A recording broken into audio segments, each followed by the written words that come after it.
detalles importantes que deberíamos entender, y con eso voy a resumir absolutamente todo lo que tiene que ver con la parte de farmacodinamia. ¿Ya? Muy bien.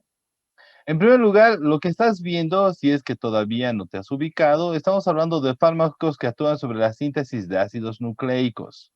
Entonces aquí tú ya tienes que tener una idea muy clara, son ácidos nucleicos, entonces si son ácidos nucleicos, le afecta al ADN bacteriano, pero le afecta al ADN bacteriano y le afecta al ADN también de los seres humanos. Entonces los fármacos pueden ser teratogénicos, pueden ser carcinogénicos, pueden ser mutagénicos, etcétera. ¿Está bien? Bien, excelente. Dentro de la parte de la farmacodinamia, aquí vamos a ver farmacodinamia. En la parte de la farmacodinamia, lo que yo necesito que tú entiendas, o sea, no necesitas memorizarte cómo se forman los ácidos nucleicos, no necesitas memorizarte eso, ¿ya? Solamente lo coloqué para mostrar que existen varios pasos en la formación de ácidos nucleicos. Por ejemplo, que la pteridina se va a unir al ácido paraminobenzoico o PABA, ácido paraminobenzoico, para, gracias a la acción de la enzima dihidropterano sintetasa, formar el ácido dihidropteroico. El ácido dihidropteroico va a actuar sobre el ácido dihidrofólico, y al actuar sobre el ácido dihidrofólico, gracias a una enzima llamado dihidrofolato reductasa, va a formar el ácido tetrahidrofólico. El ácido tetrahidrofólico es muy importante porque ayuda a formar las bases nitrogenadas, que son purinas y pirimidinas. Bases nitrogenadas. A ver, te lo voy a anotar. Sí, aquí lo vamos a poner nitrogenadas. Y esas son las purinas, las pirimidinas. Recordemos que esto está, el ADN está en una doble hélice helicoidal. Tú debes recordar esto por tus amplios estudios de genética, donde está así, ¿no ve? Esta es una cadena, aquí viene la otra cadena, ¿no? Una hélice helicoidal, ¿no ve? Ahora, esta hélice helicoidal, doctores, esta hélice helicoidal, gracias a una enzima conocido como ADN girasa, va a empezar a superenrollarse. ¿Está claro? Entonces, de lo que es una hélice helicoidal va a aparecer así, ¿no ve? O sea, ¿cómo podríamos decir? Va a aparecer como un solo filamento súper enrollado. Y este superfilamento súper enrollado, este solo filamento súper enrollado, va a empezar a girarse y a envolverse sobre sí mismo, para terminar formando algo que tú conoces perfectamente, gracias a la ADN girasa. ¿Cómo se llama esto? Muy importante la ADN girasa, porque ayuda a la formación de cromosomas. Detalle importante. ¿Por qué necesitas saber esto? Porque estamos hablando de farmacodinamia. Aunque no lo creas, tú necesitas saber los mecanismos de acción. Número uno, tenemos, por ejemplo, el cotrimoxazol. Aquí te lo voy a anotar. Cotrimoxazol. El cotrimoxazol, doctora, el cotrimoxazol es un excelente fármaco. El cotrimoxazol es la combinación de dos fármacos. Combinación de dos. ¿Está bien? El cotrimoxazol tiene una parte que es sulfametoxazol,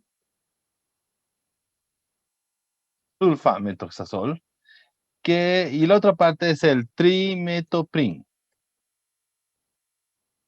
sulfametoxazol y trimetoprim. Y yo sé lo que estás pensando y dices, wow, qué interesante. No, no, pues sí, ya sé todo. El sulfametoxazol va a actuar inhibiendo, adivina quién, al ácido para-aminobenzoico, también conocido como PABA. Entonces, el sulfametoxazol inhibe a la PABA, ácido para-aminobenzoico, PABA, ¿ya? El trimetoprim, por otro lado, el trimetoprim, ¿ya? Actúa inhibiendo, adivina quién, a la dihidrofolato reductasa. Detalle importante, pregunta de examen. Dentro de la farmacodinamia, el cotrimoxazol te inhibe al sulfametoxazol, perdón, te inhibe a la PABA, al ácido paraminobenzoico mediante el sulfametoxazol, y la parte que es trimetoprim te ayuda a inhibir a la dihidrofolato reductasa. Quiero aclarar un detalle muy importante. Hace tiempo el cotrimoxazol era usado para todo. O sea, todo le metíamos cotrimoxazol. ¿Por qué? Porque era un excelente fármaco. Imagínate, tienes un fármaco que inhibe la pava. Bloqueabas la pava y muchas bacterias se morían.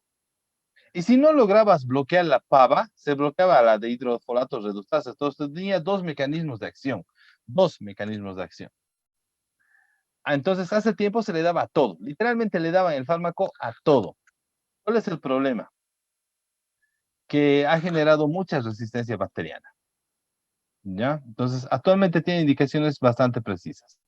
El otro fármaco que nos interesa, o el otro grupo de fármacos que nos interesa bastante verlo, son las quinolonas. Quinolonas. ¿Está claro? Muy bien. Las quinolonas son un grupo de fármacos que tienen una función. Van a trabajar aquí. Quinolonas. ¿Dónde trabajan las quinolonas?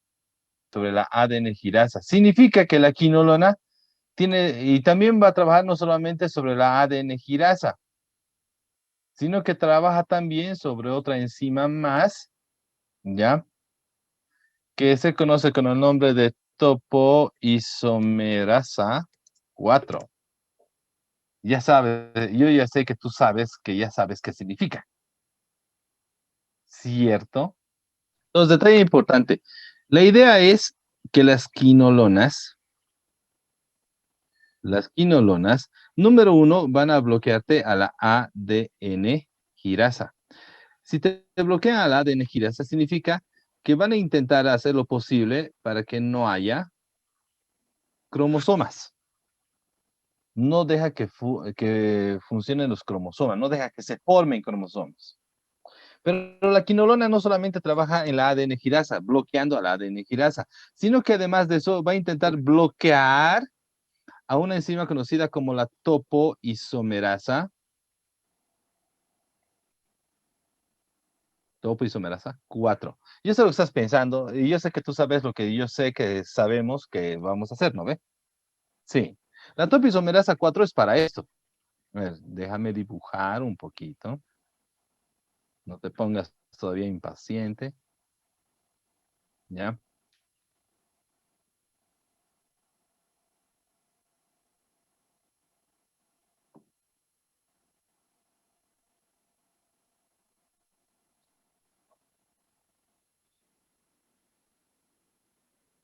Muy bien. ¿Para qué sirve la topoisomerasa 4? La topoisomerasa 4 ayuda a la formación de algo llamado el uso mitótico. Recordemos que el uso mitótico es como una especie de citoesqueleto que lo que hace es anclar a los cromosomas y ayudar a la división de los cromosomas, que los cromosomas se dividan en dos y los arrastra, ¿ya? A cada lado de la célula, a cada lado de la célula se arrastra al cromosoma, ¿ya? Con una parte solamente, la mitad del cromosoma, con la mitad de la información genética, precisamente para que vaya a producirse este fenómeno conocido como división celular. ¿Ha quedado entendido? Así las dos células hijas van a tener la misma información. Ahora, imaginémonos esto, ¿ya? Si no hay ADN girasa,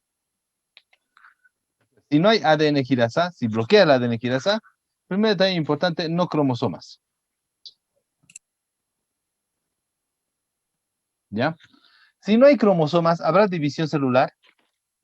No, no hay división celular. Entonces, literalmente, la célula simplemente envejece y muere. Envejece y muere. Segundo aspecto importante. Si no hay uso mitótico, ¿habrá división celular? No. Entonces, si no hay división celular, la célula simplemente envejece y muere. Excelente. Entonces, detalle importante, no se permiten los cromosomas y no se permite la formación del uso mitótico. Para eso es la topoisomerasa 4, ¿ya? Yo sé que tú ya te diste cuenta de ese pequeño detalle, pero vamos a suponer que no, ¿ya? Precisamente para que tengas de qué hablar y etcétera. Las quinolonas son fármacos más activos en la fase de división celular. Entonces, ya hemos hablado de las quinolonas. Farmacodinamia. Ahora, la cual nos toca ver. Nos toca ver a un grupo muy interesante. A mí me gusta este grupo, me encanta este grupo de fármacos. ¿Ya? Su nombre son los nitroimidazoles. Nitroimidazoles. Adivina tú. Ya, aquí nos falta un punto que tenía que decir. Bases nitrogenadas. ¿Ya? Ahora, base nitrogenada. Muy bien. Ahora, ¿dónde actúan los nitroimidazoles? Detalle importante. Bueno, los nitroimidazoles van a actuar aquí, van a actuar aquí, obviamente, van a actuar aquí. ¿Qué quiere decir esto? Que los nitroimidazoles, doctores, destruyen el grupo nitro, ¿ya? O alteran el grupo nitro de las bases nitrogenadas. Por eso se llaman nitroimidazoles. ¿Ya? Base nitrogenada. Nitroimidazol. En la base nitrogenada. Entonces te van a actuar en las bases nitrogenadas. Van a destruir directamente el ADN bacteriano. No importa que esté como cromosoma o no importa que esté como ADN. ¿Qué quiere decir esto? En cristiano. Los nitroimidazoles, doctores, son fármacos que actúan a todos los niveles. No necesita que la célula inicie división celular para poderlos destruir, ¿ya? Destruye las células en todo momento. Ahora, pensamiento profundo. No puede ser tan bueno. Sí, tiene un pequeño problema. Las células humanas también tienen bases nitrogenadas.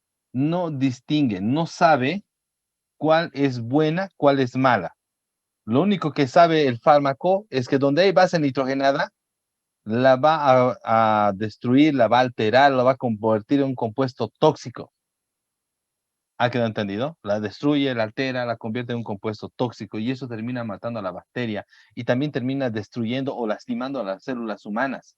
Entonces, el fármaco no es inteligente, no distingue, va a afectarle a las células humanas, va a afectarle a las bacterias.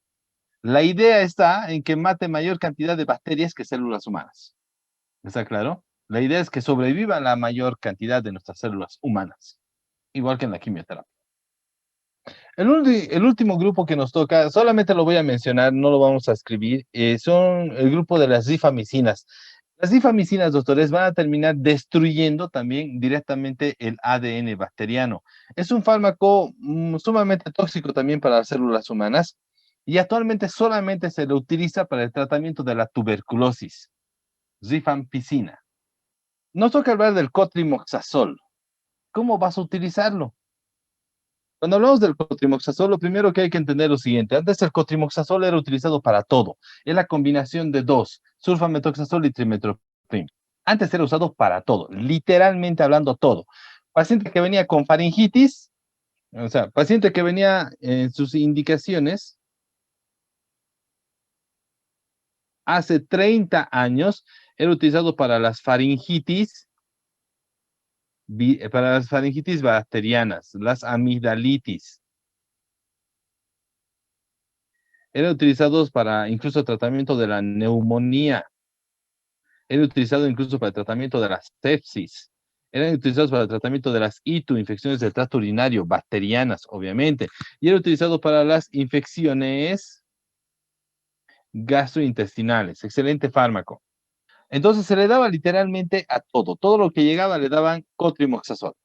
Ahora, aquí viene el detalle importante. El uso indiscriminado, la mala dosificación y el hecho de que la gente no haya respetado los horarios para el uso del fármaco ha hecho que se genere la resistencia bacteriana.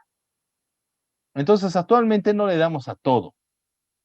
Actualmente no se le da todo. Entonces, ¿a qué le vamos a dar cotrimoxazol? ¿Ya? Actualmente, el día de hoy, ¿a qué patologías le vamos a dar cotrimoxazol? La primera indicación, ¿ya? La primera indicación es para las infecciones gastrointestinales. Una muy buena cantidad del fármaco se queda a nivel del tubo gastrointestinal. Una muy buena cantidad del fármaco se queda a nivel del tubo gastrointestinal. Gracias a que se queda en el tubo gastrointestinal, puedes destruir a casi todas las bacterias a nivel gastrointestinal. Entonces, la primera indicación, infecciones gastrointestinales. Número 2, ¿ya? Tratamiento de la toxoplasmosis, ¿sí? En las pacientes no embarazadas. Aparentemente el fármaco tiene una muy buena, tiene una muy buena penetración en el Toxoplasma gondii. Entonces te sirve para el tratamiento de la toxoplasmosis en la paciente no embarazada. Si tu paciente está embarazada, hay que recurrir a otro tipo de fármacos. ¿Está bien? Bien. Otra opción de tratamiento. Se utiliza para la ITU en niños. En las infecciones gastrointestinales y en las ITU se las utiliza fundamentalmente porque las infecciones gastrointestinales y las ITUs son por gérmenes gram positivos o gram negativos aerobios. Normalmente. Normalmente. Si no, o sea, obviamente antes de darle el fármaco, lo ideal es que se saque una muestra de orina, cultivo y antibiograma. ¿Está bien? Urocultivo y antibiograma. Precisamente para determinar si el agente infeccioso es sensible al uso de cotrimoxazol. Lo que hay a nivel gastrointestinal son bacterias aerobios gram positivos, normalmente, ¿cierto? Cierto. Y eso es la flora bacteriana normal, generan gas, ayuda a degradar alimentos y demás. Ahora, si hay un antibiótico, el antibiótico es inteligente, determina qué bacteria es buena y qué bacteria es mala. No, no, no ayuda, no sabe quién es bueno, quién es malo. Entonces va a eliminar a todos. Y eso incluye también que elimina a la flora bacteriana normal. Ahora, a nivel intestinal tenemos la llamada flora bacteriana normal. Ahora, quiero aclarar un detalle importante. La flora bacteriana normal, esta flora bacteriana normal, cada vez que tú utilizas un antibiótico, ¿ya? O sea, tú tienes un proceso infeccioso. Vamos a poner aquí, hay un proceso infeccioso. ¿Está claro? Hay un proceso infeccioso. Este proceso infeccioso está producido por una bacteria. Ahora, cada vez que tú utilizas un antibiótico o antibacteriano, este antibacteriano destruye el proceso infeccioso, pero también le va a afectar a la flora bacteriana, destruye la flora bacteriana. Cada vez que tú destruyes o cada vez que se destruye la flora bacteriana, no quiere decir que no, o sea, que algún otro tipo de bacteria buena, entre comillas, va a surgir. Quiere decir que puede surgir cualquier tipo de bacteria. ¿Está claro? Lo más frecuente es que cada vez que destruye la flora bacteriana normal, van a surgir las bacterias atípicas. Y estas pueden llegar a producir nuevos cuadros bacterianos o nuevos cuadros infecciosos. ¿Cuál es la bacteria atípica más frecuente? ¿Ya? Con cualquier antibiótico puedes hacer que crezca una bacteria típica conocida como Clostridium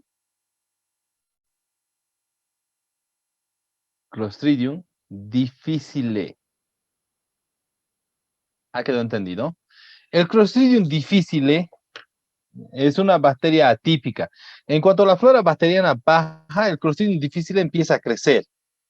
El Clostridium difficile, doctores, va a producir una enfermedad conocida como colitis pseudomembranosa.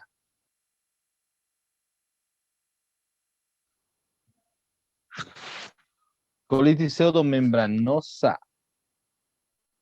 ¿Ha quedado entendido? Colitis pseudomembranosa. ¿Quién detenía el Clostridium difficile? A ver, vamos a ponerlo así.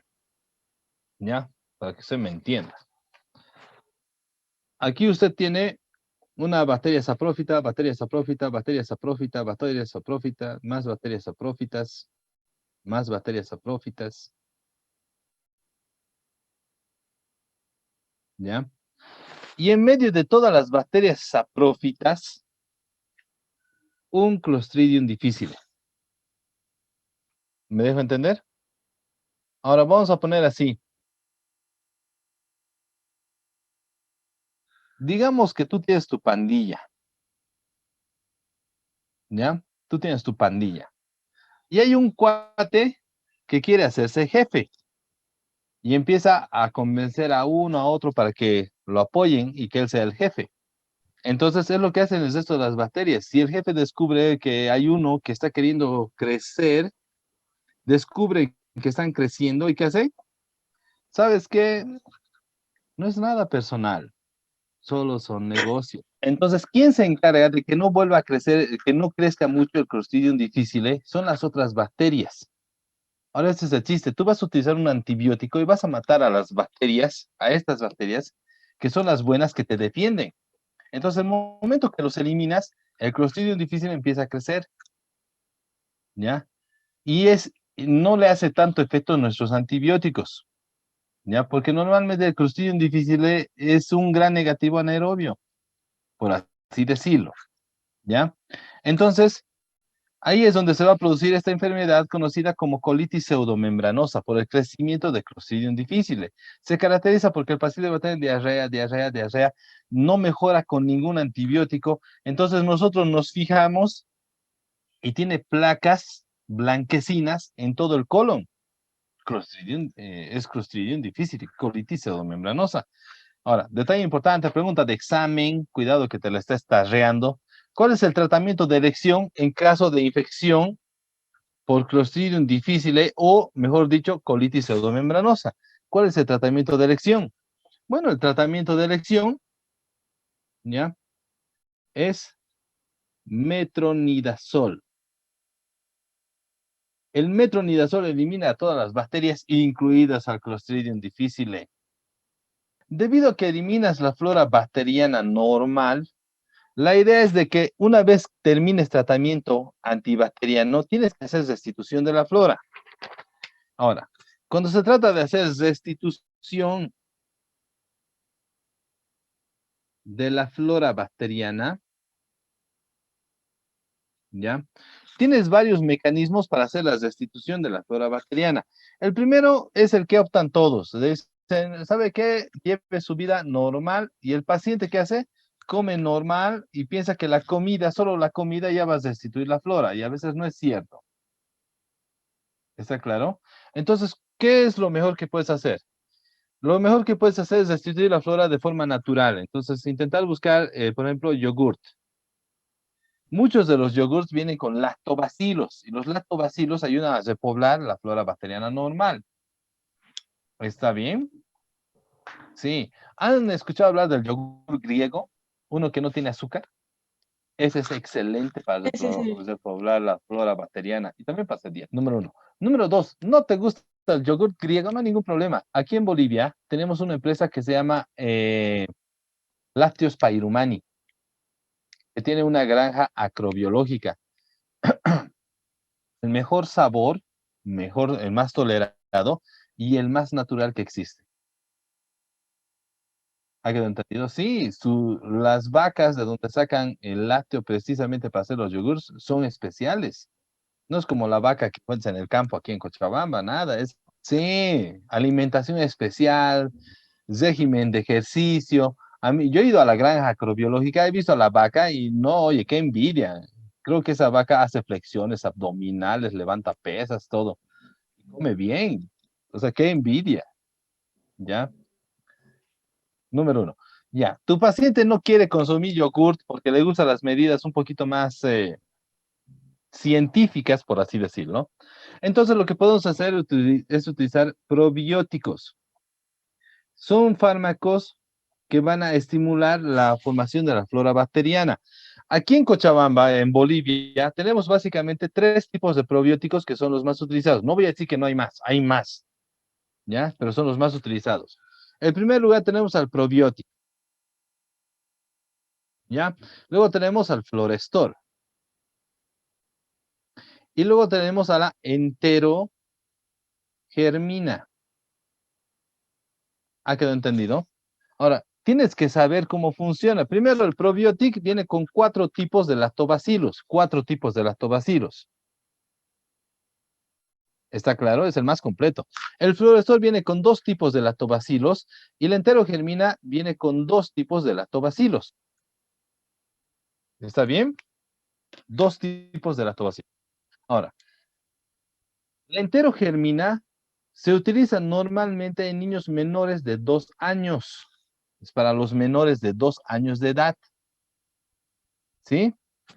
El fármaco viene en ampollas, ¿ya? Es una ampolla plástica y es líquido.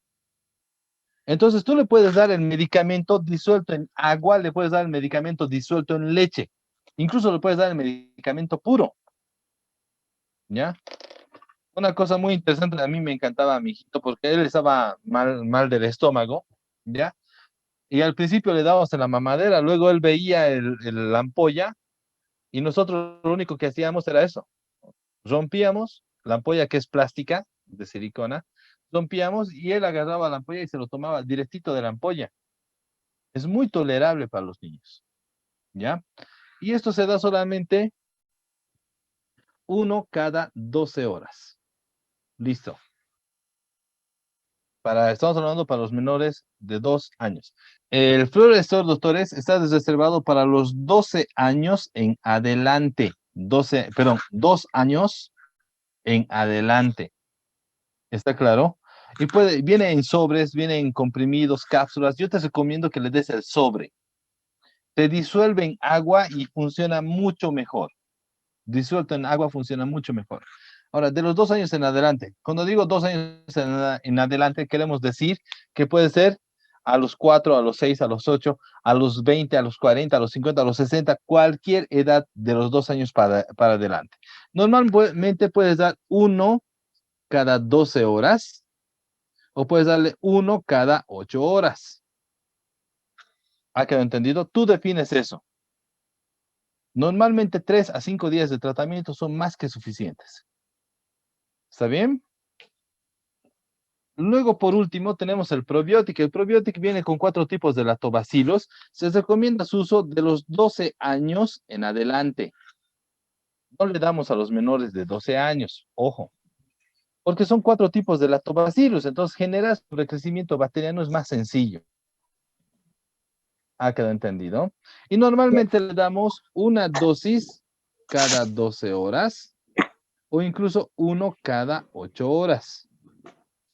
¿Ya? Ahora, te voy a dar una recomendación. Si tu paciente está tomando antibacterianos y le quieres dar los probióticos al mismo tiempo, puedes hacerlo, pero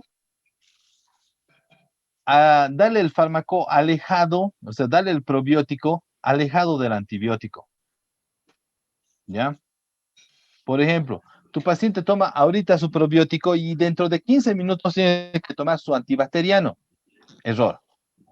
Porque acaba de tomarse el probiótico, va a estar creciendo la flora bacteriana, se toma el antibiótico viene y le barre todito. ¿Ha quedado entendido?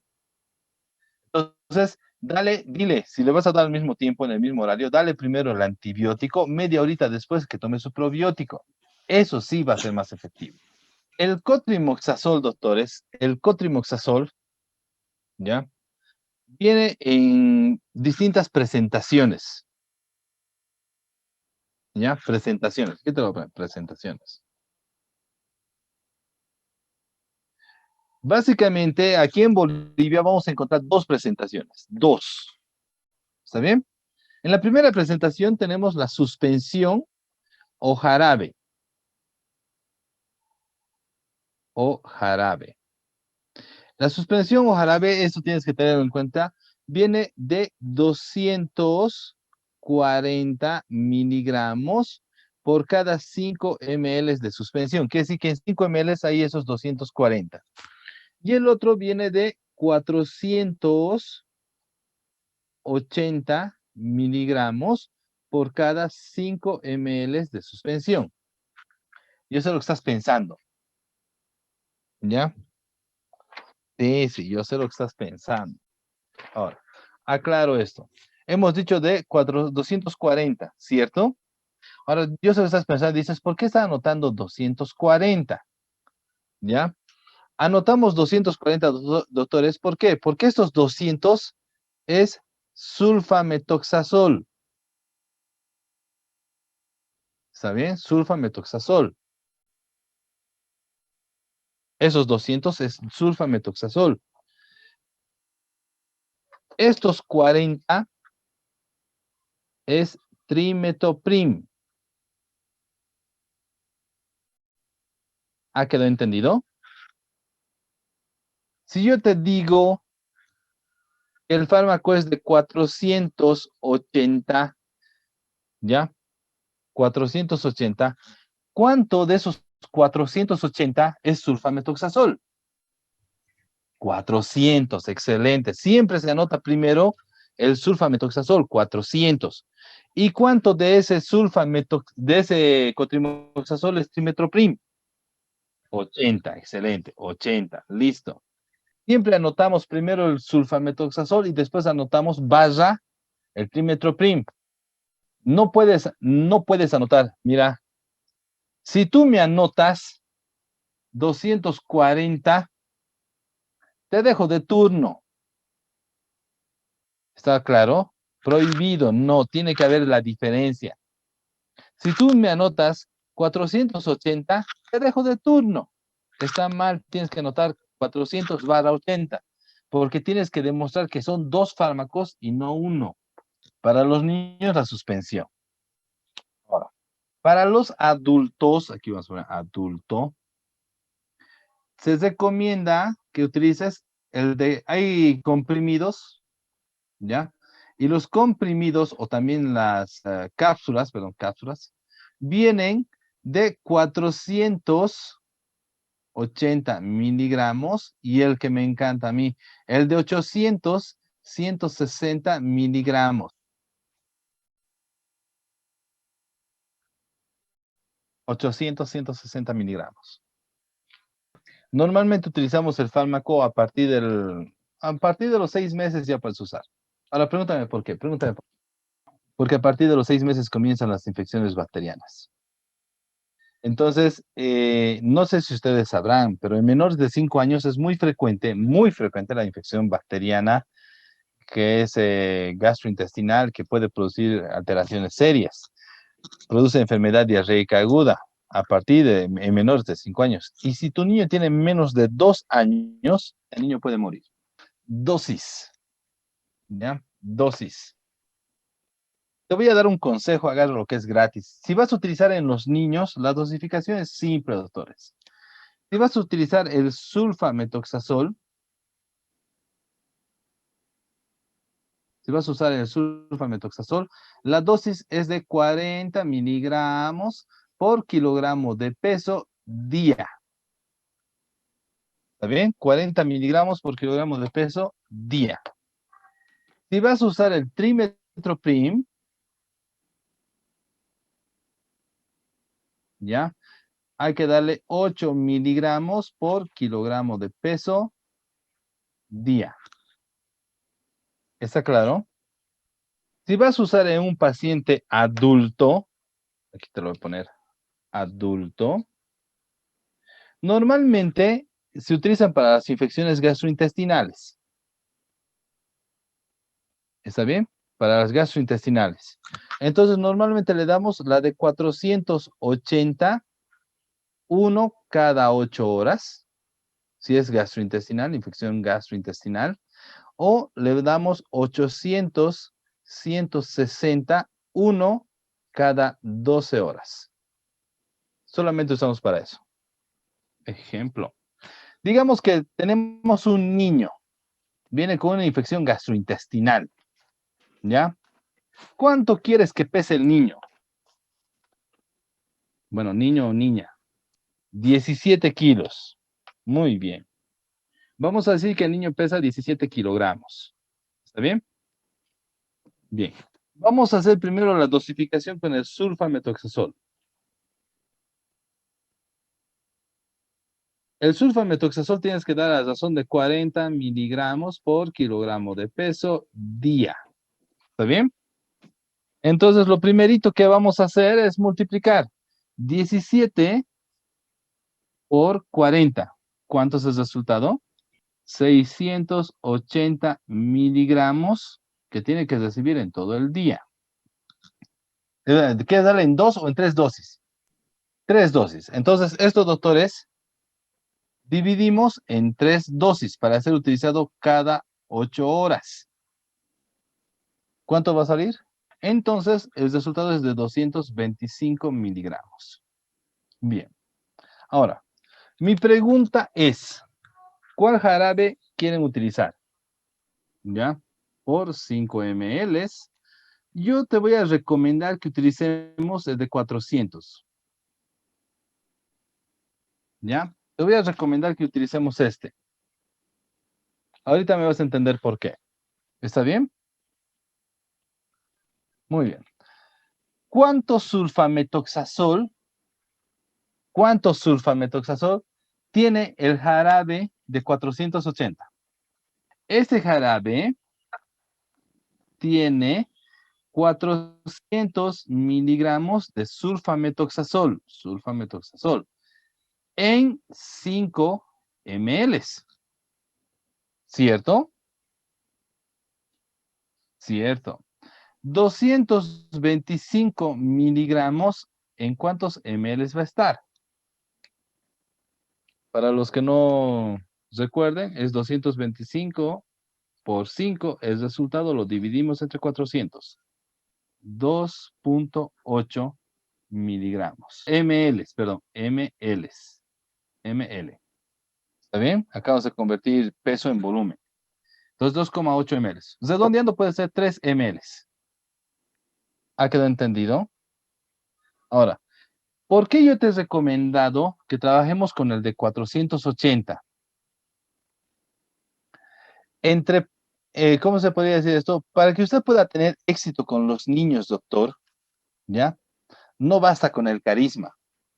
Para que el niño acepte el tratamiento, usted necesita, número uno, sabor, buen sabor, tiene que tener buen sabor. Si no, el niño pequeño no te va a querer agarrar el medicamento. Número 2, volumen. Tiene que ser volúmenes pequeños. ¿Está claro? No es, o sea, si digamos usáramos el de 240, tendría que darle, no 3 ml, tendrías que darle aproximadamente 6 ml. Para que Sí. no te sientas engañado, ¿ya? Trimetoprim, ¿ya? El trimetoprim, doctores, se da a razón de 8 miligramos por kilogramo de peso día. ¿Cuánto pesa el niño? 17. Entonces hay que hacer 17 por 8. El resultado es 136. Esto es 3 ml cada 8 horas. Miligramos que tiene que recibir en un día. Hemos dicho que va a ser en 3 dosis cada 8 horas. Dividido en 3 dosis, miligramos para cada dosis. Lo mismo. ¿Cuánto trimetoprim tiene el jarabe de 480? 80 está en 5 ml. Entonces, 45 miligramos, ¿en cuántos ml van a estar? Esto nos va a salir 2,8 ml. Redondeando. Ahora, ya hemos hablado de cotrimoxazol, que es la mezcla de sulfametoxazol más trimetoprim. O sea, estos dos hacen el cotrimoxazol. Ahora nos toca hablar de un grupo de fármacos conocidos como las quinolonas. ¿Ha quedado entendido? Quinolonas. Ahora, hay algunos detalles sobre quinolonas que son necesarios que tú sepas. ¿Ya? Cuando estamos hablando de quinolonas, en primer lugar, lo que tenemos que entender es lo siguiente. ¿Ya? Las quinolonas primero van a actuar en 2 niveles. ¿Ya? Actúan en 2 niveles. Número 1, actúan sobre una enzima conocida como ADN girasa. Y número 2, va a actuar sobre una enzima conocida como la topoisomerasa 4.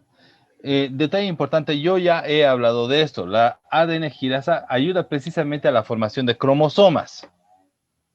¿Está bien? Farmacodinamia, ayuda a la formación de cromosomas. Entonces, la quinolona lo que hace es bloquear a la ADN girasa. No hay cromosomas. Ahora, hay un detalle muy importante. Las quinolonas, doctores, son fármacos que son más activos en la etapa de división, celular. Es un detalle muy importante. Entre los niños y los adultos, ¿quiénes tienen mayor división celular? Niños. Entonces, esto, doctores, es muy importante, porque se actúa más en la etapa de división celular, significa que en los niños son particularmente sensibles al uso de quinolonas.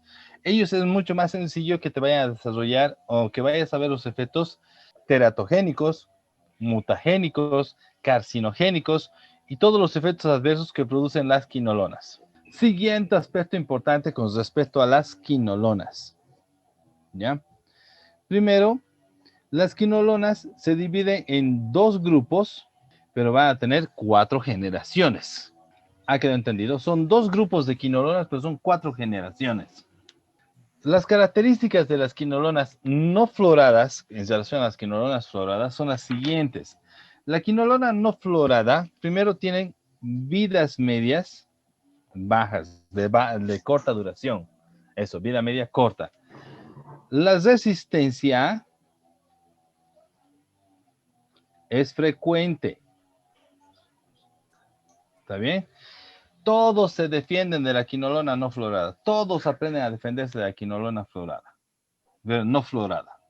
Todos se defienden. Resistencia frecuente. Vida media corta. Y por último, el espectro de acción es malo. ¿Por qué decimos espectro de acción malo? Porque puede pegarle a pocas bacterias. ¿Ha quedado entendido? Entonces, vida media corta, resistencia frecuente, espectro de acción malo. Le pega a pocas bacterias. En cambio, la quinolona florada, el hecho de ser una quinolona florada mejora hartísimo la situación. El hecho de que le hayan colocado flúor a la solución hace que la vida media sea prolongada. ¿Está bien? Sea prolongada. La resistencia es rara. No es frecuente. Ojo. Lo que voy a decir tal vez va a sonar un poquito feo y tal vez sea, incluso tal vez tú lo consideres hasta racista, no quiero ser malo, ¿ya? En Latinoamérica, el fármaco de elección para fiebre tifoidea se llama ciprofloxacino. ¿Cuál es el fármaco de elección en el tratamiento de la fiebre tifoidea en Latinoamérica? En muchas partes del mundo era la ciprofloxacina. Muy bien. Teóricamente, la resistencia bacteriana es rara. Y adivina qué, los chinos lo lograron.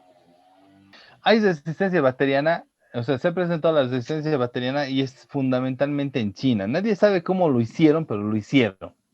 Donde nadie hacía resistencia bacteriana, en China aparecieron cepas de fiebre tifoidea que son resistentes al uso de ciprofloxacino.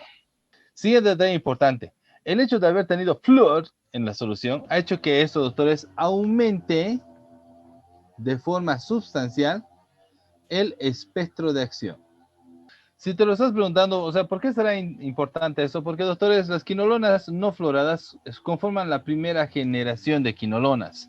En cambio, las quinolonas floradas componen la segunda, tercera y hasta la cuarta generación de quinolonas. Las quinolonas no floradas conforman las quinolonas de primera generación. En cambio, las quinolonas floradas son las de segunda, tercera y cuarta generación. ¿Cuáles son los fármacos más utilizados? ¿Ya? Primero, las quinolonas de primera generación, que son obviamente quinolonas no floradas, ¿ya? Está conformado principalmente por el ácido nalidíxico. Sigue siendo uno de los fármacos más utilizados hasta el día de hoy. Ácido nalidíxico. Bueno, también algunas partes del mundo utilizan todavía el ácido oxolínico. Oxolínico. ¿ya? Incluso el ácido pipemídico, ¿ya? La primera generación, ¿para qué utilizamos? Actualmente, doctores, la primera generación son utilizados como antisépticos urinarios. Bien. La segunda generación, los fármacos más utilizados son la norfloxacina, ¿ya? Y la ciprofloxacina. ¿Qué quiere decir eso? La norfloxacina vamos a utilizar principalmente para las ITU complicadas.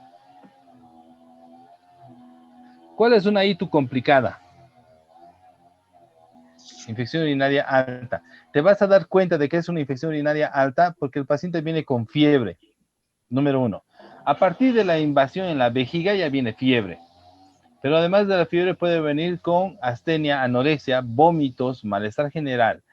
Y la característica es que las pacientes van a tener puntos ureterales dolorosos y además de eso va a tener pielonefritis, puño-percusión positiva, puño-percusión renal positiva.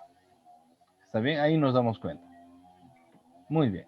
Entonces, utilizamos para el tratamiento de las ITU complicadas. ¿Ya? En algunos casos, ojo, algunos casos se puede utilizar para las infecciones, ¿ya? Gastrointestinales. De preferencia en las infecciones gastrointestinales que no responden bien a otro tratamiento. Por otro lado tenemos a la cipro, ¿ya? La ciprofloxacina es el fármaco de elección también para las ITU complicadas. O sea, una ITU simple o una ITU no complicada no le vas a dar pues ciprofloxacina, ¿no? O sea, te vas a buscar pues un buen contrincante para pelear, ¿no ve? Eso, entonces le vas a dar a la ITU complicada, ciprofloxacina. O también puedes utilizar en el caso de la sinusitis, que es una de las infecciones de la vía aérea superior, una infección otorrinolaringológica complicada, para eso sí le puedes dar, o para la fiebre tifoidea. ¿Ya? Después de eso es previo cultivo antibiograma. De las quinolonas de tercera generación, tenemos aquí la más utilizada, la levofloxacina. ¿Ha quedado entendido? Levofloxacina. Y por último, pero no menos importante, la de cuarta generación, que es el gatifloxacino. Ahora, ¿cuál es el detalle de estos dos? Se hacen previo cultivo más antibiograma. Ese tiene que ser previo cultivo más antibiograma. No existe una indicación de primera elección para la levofloxacina o el gatifloxacino. No es por los efectos adversos. Toditas las quinolonas tienen los mismos efectos adversos. Toditos se pueden producir teratogénesis, toditos pueden producir carcinogénesis, toditos son, ¿cómo se llama esto? Mutagénicos. Toditos ellos producen depósitos de calcio a nivel de los tendones, produciendo ruptura de tendones. Todos ellos pueden producir fotosensibilidad, todos pueden producir diarrea. Diarrea es lo más frecuente. O sea, toditos tienen los mismos efectos adversos. ¿Cuál es el detalle? ¿Por qué tienes que hacer previo cultivo antibiograma? Porque tienes que cuidarlo. ¿Ha quedado entendido? Tienes que cuidarlo. A ver, vamos a ponerlo así. Tú tienes un perfume que te gusta mucho, ¿ya? Y te gusta tanto tu perfume, ¿lo usarías todos los días? No, pues se gasta, ¿cierto? Claro, se gasta y el rato menos pensado ya no va a haber, entonces dices, ¿y ahora qué hago? Entonces, ¿qué haces? Te lo vas a guardar para las ocasiones especiales. Todos hacemos esto, o sea, todos tienen una camisa que les encanta, los varones, las damas tienen un par de zapatos que les encanta, y no se lo ponen todos los días, o sea, le encanta, le gusta, le fascina, ¿ya? Pero no lo usas todos los días, y solamente lo usas para ocasiones especiales, porque quieres que te dure más tiempo. Es lo mismo con la levofloxacina. Es nuestro fármaco especial, no le vamos a dar a cualquier cosa. No, pues vamos a seleccionar bien a quién le vamos a dar el fármaco. Porque si tú lo utilizas muchas veces y se utiliza mal, hay la probabilidad de que vaya a generarse resistencia bacteriana. ¿Está claro? Entonces no se trata de darle el levo, se trata de cuándo vas a dar la levo. ¿Ya? En este sentido, yo te voy a dar dos consejos para que aprendas a cuidar tus fármacos. Número uno, aprende a dosificar. Bien. Número dos, en casos de fármacos como la levofloxacina, el, ¿cómo se llama esto? La levofloxacina, que es uno de amplio espectro, o el fármaco que es la cefotaxima, la ceftriaxona, que son fármacos también que pueden utilizarse. Yo te recomiendo que te los reserves para uso hospitalario, ¿ya? ¿Qué quiere decir esto? Que se utilice dentro de tu ambiente hospitalario, dentro de tu ambiente de trabajo, cuestión de que tú puedas ver de que se use bien el fármaco y no se genere resistencia bacteriana. ¿Ya? Mientras más cerca estés tú, más control se va a ejercer. Aquí en América Latina, adivina tú cuál es el país donde se ha utilizado mayor cantidad de quinolonas. Se ha utilizado tanto la quinolona y se la ha vendido de forma indiscriminada sin necesidad de receta médica. ¿Ya? Desde hace 3 años recién hay una legislación donde ya no se te vende quinolona, o sea, ciprofloxacina, levofloxacina, si no tienes una receta médica. Ya no se vende. Eso era lo que teníamos de información. Ahora aquí viene el detalle importante. Solamente pónganse a pensar un poco. En los últimos 10 años, ¿cuántos casos o cómo se están presentando los casos de cáncer en Brasil? Vamos a ponerlo así. En los últimos 10 años, los casos de cáncer en Brasil se han duplicado. En 10 años, ¿ya? Y en 15 años se han triplicado. O sea, desde hace 15 años, hoy día hay 3 veces más la cantidad de casos de cáncer que había hace 15 años. Y hay 2 veces más la cantidad de casos de cáncer que había hace 10, solamente por el uso de quinolonas. Es uno de los factores a los cuales se lo atribuye. Claro, la mayoría va a decir que son factores ambientales, que la alimentación, que el hábito tabáquico y demás. Muchos brasileños ya no fuman, así de simple. Aquí tengo la quinolona, ya hemos hablado de eso, bueno, tú lo puedes leer. En tema de su absorción, tiene muy buena absorción por vía oral, se da fundamentalmente en duodeno y ayuno, ¿ya? Y la absorción es relativamente rápida. Su absorción es variable, va del 50 hasta el 95%. 50%, por ejemplo, las quinolonas de primera generación, 95% las quinolonas de cuarta generación. Es decir, mientras más nueva, mejor se absorbe por vía oral. ¿Está claro? Por vía endovenosa vas a tener una biodisponibilidad que es del 100%. Entonces, no es tanto lío, es bueno que sea por vía endovenosa, pero hay que tener cuidado en su administración por vía endovenosa. Su distribución es amplia, está en todos los tejidos, excepto, detalle importante, pregunta de examen. La quinolona no te sirve para las meningitis bacterianas, número uno, y no te sirve para las prostatitis bacterianas. No sirve para meningitis bacterianas, no te sirve para prostatitis bacteriana. Detalle importante. ¿Ya? Y el fármaco tiene una unión a proteínas plasmáticas que va del 15 al 40%. Quiere decir, las quinolonas de primera generación se unían poco a la proteína plasmática. Las de última generación se unen mucho más a la proteína plasmática. Por eso, las de última generación aumentan mucho más su vida media, vidas medias más largas. Un detalle importante Estamos hablando de quinolonas y dijimos que el metabolismo es hepático. La eliminación va a ser tanto renal como hepática, pero fundamentalmente renal. Gracias a que el fármaco se elimina por vía renal, te sirve para las infecciones urinarias. Ya hemos hablado de esto, dijimos que dentro de su farmacodinamia, que el fármaco va a actuar en la adenegirasa y además en la enzima topoisomerasa 4. Aquí tenemos las quinolonas, las no fluoradas por un lado, las fluoradas por el otro. Aquí tenemos que las no fluoradas, ácido nalidíxico, oxolídico, pipamídico, la sinoxacina. Estas quinolonas, ya hemos hablado de esto, espectro de acción malo, resistencia frecuente, vidas medias cortas. Las quinolonas fluoradas, el hecho de que le añadas flúor a la situación, hace que la vida media sea mayor, mucho más prolongada, hace de que el fármaco tenga un mayor espectro de acción y hace que la resistencia sea rara.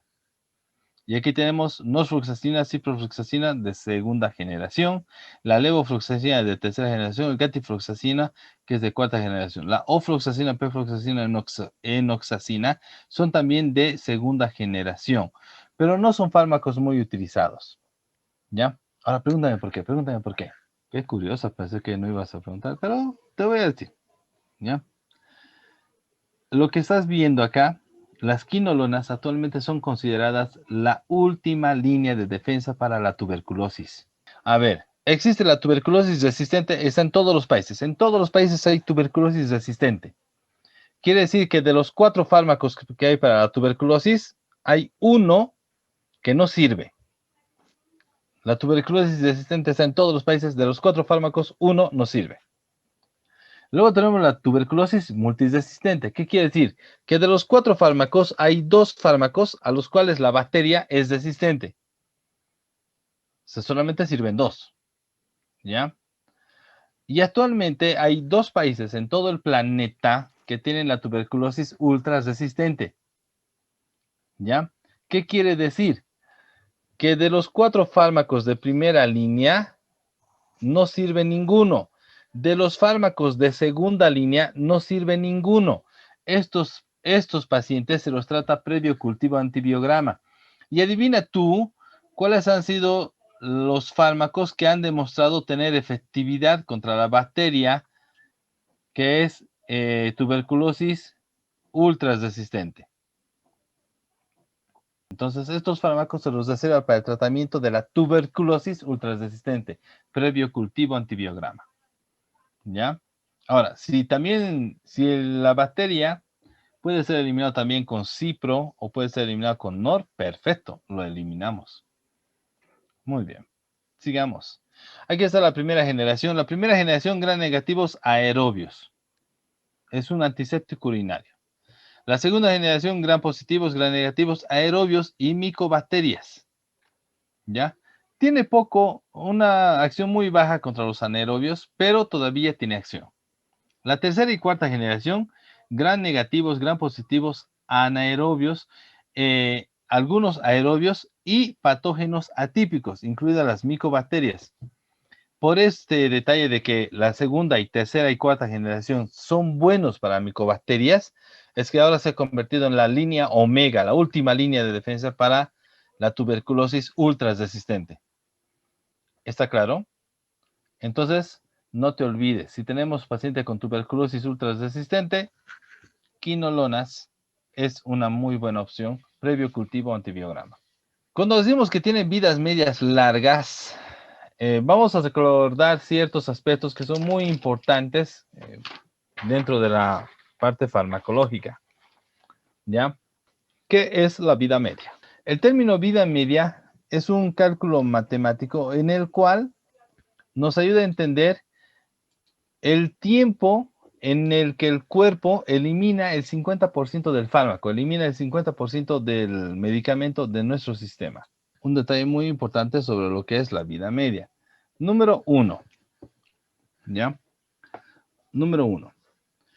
Pasado las 4 vidas medias o semividas, como quieras llamarlo, pasado 4 semividas o vidas medias, ¿ya?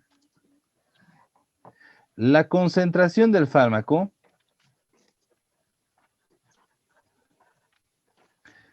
La concentración del fármaco disminuye tanto, ¿ya?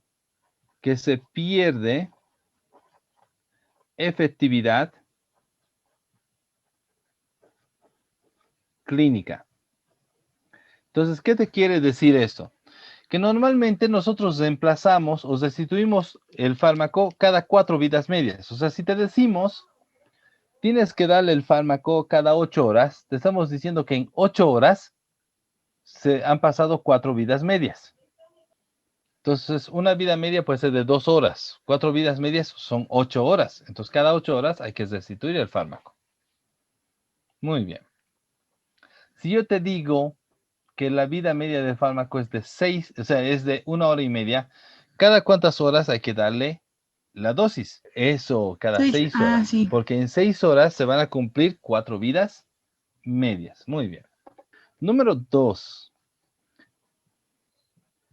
Otro detalle importante es la séptima vida media o semivida, visto en farmacología 1, primer parcial, ¿no?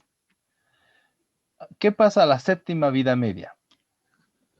Disminuye tanto la concentración, ¿ya? Disminuye tanto la concentración que el fármaco ya no es detectable en sangre.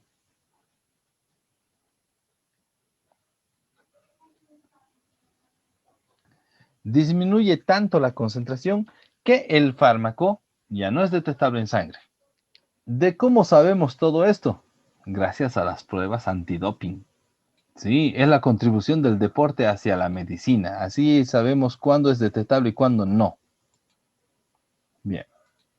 Ahora, quinolonas, por ejemplo, la ciprofloxacina y la norfloxacina son quinolonas de segunda generación, igual que la enofloxacina y la ofloxacina. Ahora, detalle importante, ellos tienen una vida media que va de 4 a 5 horas. 4 o 5 horas, más o menos. Una vida media. Pongámosle 4. ¿Ya? 4. Si tienen que pasar, si una vida media dura 4 horas, 4 vidas medias, ¿en cuánto tiempo pasará? 16 horas, excelente. ¿Cada cuántas horas se da este fármaco? 12. No le podemos decir darle al paciente, tome cada 16 horas porque o sea, van a hacer cortocircuito, es la verdad. Tú le das cada 12 horas, ¿ya? El fármaco se va a acumular, sí es cierto, se va a acumular, ¿ya? Pero ese es el detalle, doctor. Usado cada 12 horas, consiguiendo que el fármaco se acumule en el organismo, el que vaya a haber resistencia bacteriana es raro. No puede haber resistencia bacteriana. Entonces, detalle importante, las quinolonas de segunda generación como la cipro y la norfloxacina siempre se utilizan cada 12 horas. Aquí te lo voy a anotar. Dosis cada 12 horas, cada 12 horas, ¿no? Ahora, detalle importante, esto es cada 12 horas. ¿Está bien? Muy bien. Ahora, quinolonas que tienen de 9 a 12 horas de vida media. Ahí está la levofloxacina. El gatifloxacino, que es de cuarta generación, por si acaso. ¿Ya? Ahora, una vida media dura 9 horas. 4 vidas medias, ¿cuánto tiempo durará? ¿Qué significa? Que en un día y medio pierde efecto. Ahora, te voy a dar un consejo, agarra lo que es gratis, ¿ya? Sí, agarren que es gratis. Siguiente semestre voy a empezar a cobrar por mis consejos. Si te estamos diciendo que en 36 horas pierde efecto, ¿ya? Lo que tienes que tener claro es lo siguiente. Número 1, puedes dar una dosis cada, cada 24 horas o puedes dar una dosis cada 12 horas, ¿ya? Yo te recomiendo lo siguiente, si tú le vas a dar el fármaco de forma ambulatoria, o sea, para que el paciente se lleve su fármaco a la casa, que sea una dosis cada 12 horas. ¿Ha quedado entendido? Si tú le vas a dar para tratamiento ambulatorio, que sea una dosis cada 12 horas. Preferible que se acumule el fármaco a que el paciente falle en la toma. ¿Ya? Si va a estar en el hospital internado, ahí sí puedes dar una dosis cada 12 horas o una dosis cada 24. Depende de ti, eso es de acuerdo a tu criterio. De forma personal, yo les doy una dosis cada 12 horas y hasta ahora no he tenido problemas. La ultimita, ¿no? Hay fármacos como por ejemplo la rufloxacino. La rufloxacino es un buen fármaco, ¿ya? Pero la rufloxacino tiene vida media de 26 horas. ¿Qué quiere decir esto? Que aproximadamente en 4 días, 8 horas pierde efecto. Entonces no le puedes dar al paciente cada 4 días. No, lo que hacemos es darle una dosis ahora y luego le damos la mitad de la dosis todos los días hasta completar 5 a 7 días de tratamiento. ¿Ha quedado entendido? Entonces aquí queda demostrado que estos fármacos tienen una vida media larga. Ahora, yo sé lo que estás pensando en el tema de sus efectos adversos. Los efectos adversos no te los voy a leer, pero sí te voy a hacer un pequeño resumen. Ya tú puedes leerlos, solamente pues aquí algunos de los más importantes.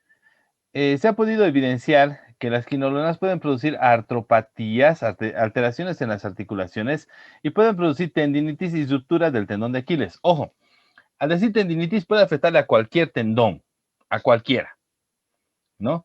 Pero la ruptura se produce principalmente del tendón de Aquiles por ser uno de los tendones más grandes.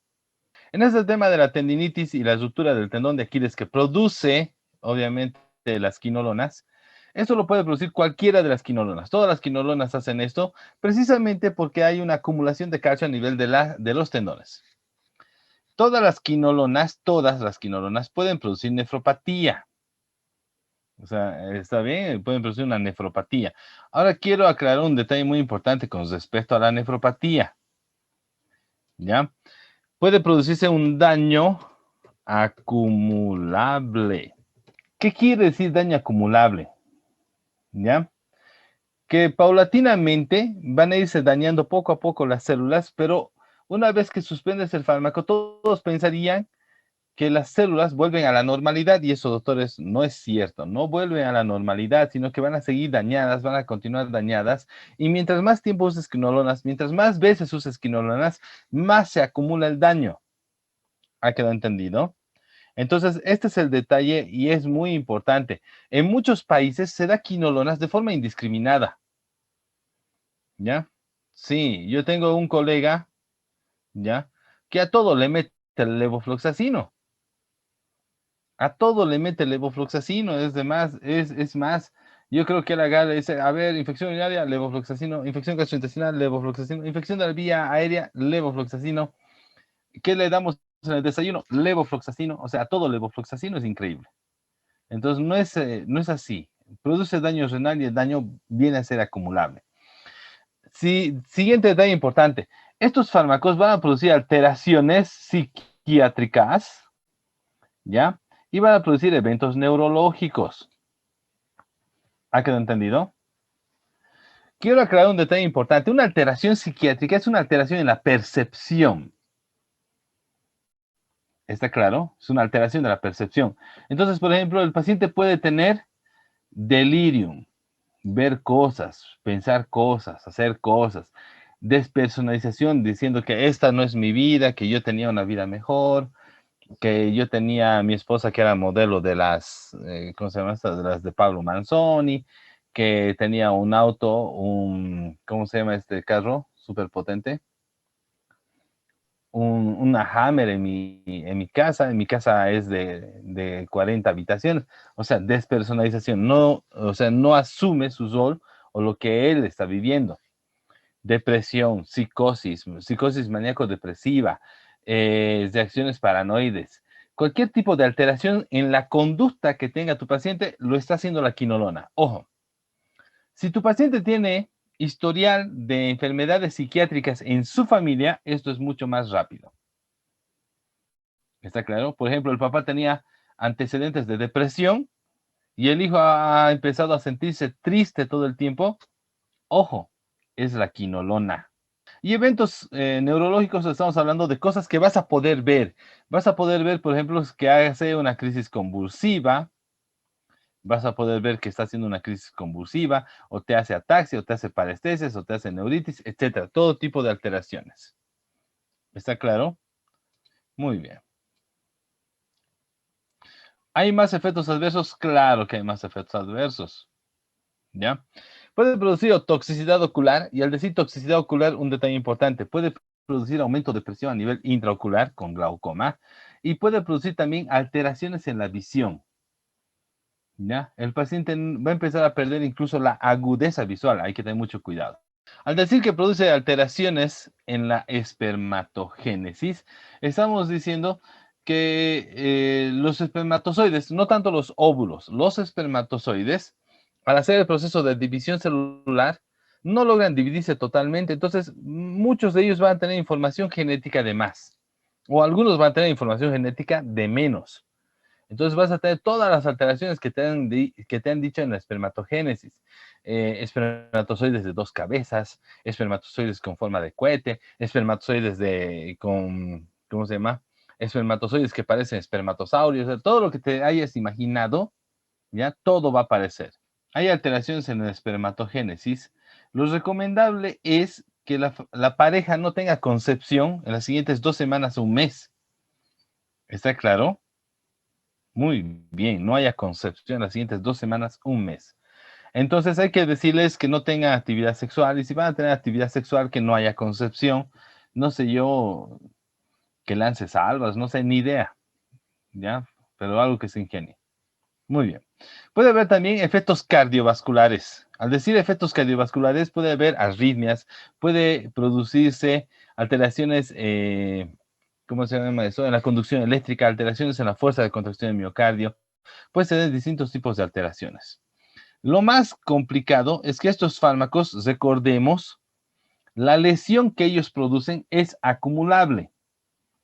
Entonces pueden producir mutagénesis o carcinogénesis.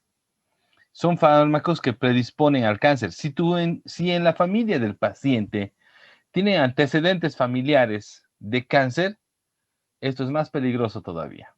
En algunos casos, la fotosensibilidad, esto va a suceder en las zonas expuestas al sol, y también puede haber alteraciones metabólicas, nutricionales.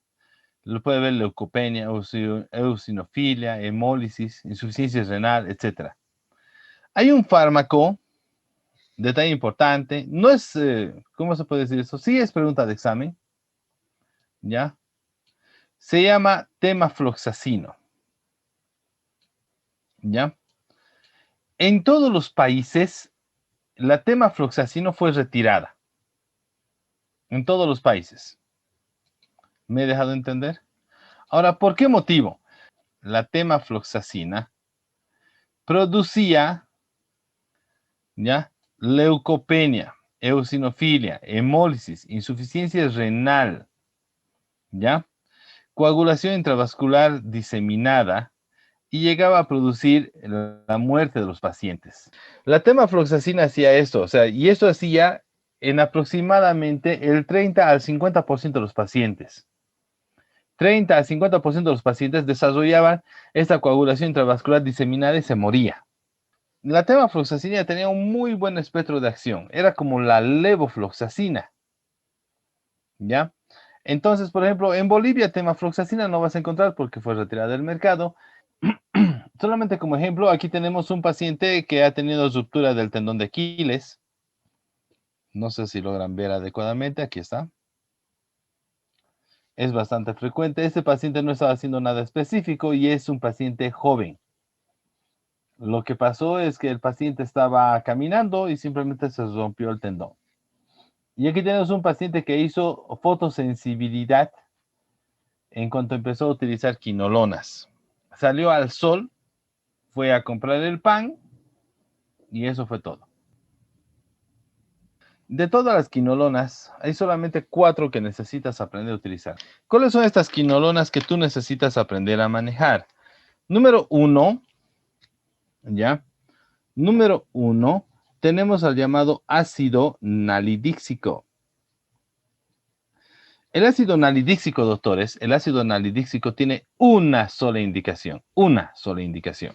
Y solamente utilizamos ácido nalidíxico como antiséptico urinario. Antiséptico urinario.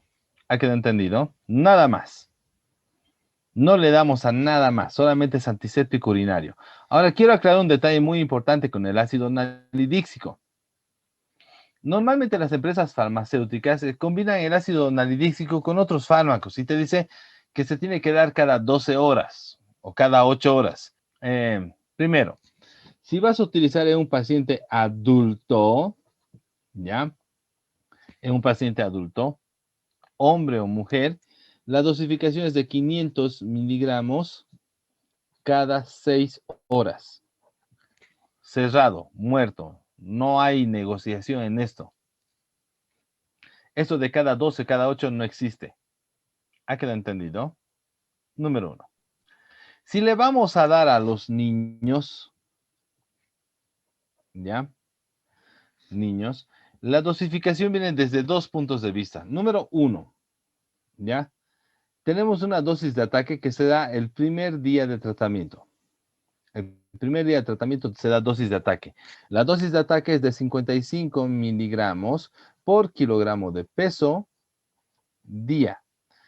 Y el día 2, el segundo día, el tercer día, el cuarto día, el quinto día, ¿ya? Todo el resto del tiempo se da 33 miligramos por kilogramo de peso día.